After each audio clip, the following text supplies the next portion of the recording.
بسم الله على بركة الله. عسلامة اخوتي في الله، ان شاء الله تكونوا بألف خير وصحة نعم. انتم تتبعوا فينا نهاية جديد ودبارة جديدة كما تتبعوا معنا اخوتي في الله. باش نطيبوا راس العلوش بطريقة سهلة برشا. ما تنساش تشتركوا في القناة وفعلوا زر الجرس كل جديدنا، وحطوا لي لايك على الفيديو فضلا وليس امرا. حطوا لي كومنتير سمح. لا اله الا محمد رسول الله. كما شفتوا معنا اخوتي في الله عملنا هريسة الخضراء.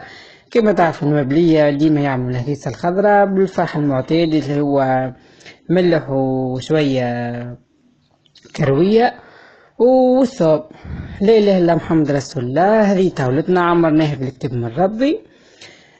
ناخذ الراس نتاع العلوش، هذا راس العلوش نتاع العيد. تو نسهل فيه ربي باش نطيبوه. بالطبيعة نشرشتوه بالسمح ونظفته مليح مليح، وكل العينين أنا ديما حشيتهم ننقبهم، يعني ما نخليهمش مسكرين.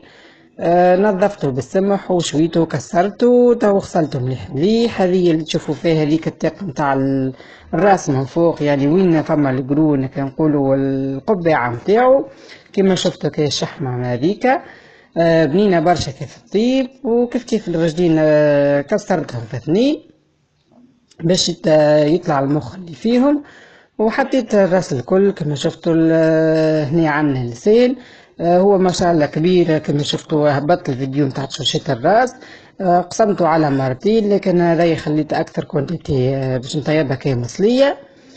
سهل برشا. حطيت الرجلين والذنين والراس والعينين والكل، حتى كشكارة يعني اللي فيها الخصيتين نتاع العلوش كيف نشواها يعني شرشتها وننظفها بالطبيعة وتغسل بالليمون وتنظاف بالماء بالسمح.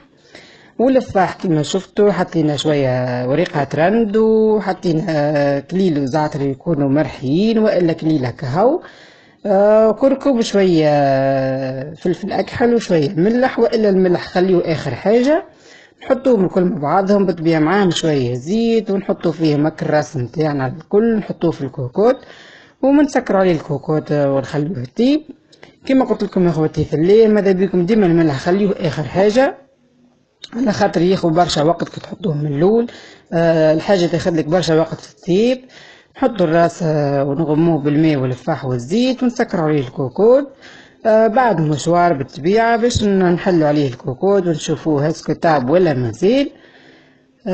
عينها ميزان، إذا كان طاب كان نطفيو عليه نحطو شوية فلفل أكحل والملح بالطبيعة في الآخر، ونخليوه زاد يعمل شوية بركة غلوة. وإذا كان ناي بالطبيعة نشوفوه ونزيدوا له شوية ماء ونخليوه كيف يطيب مرة أخرى ونسكروا عليه الكوكوت.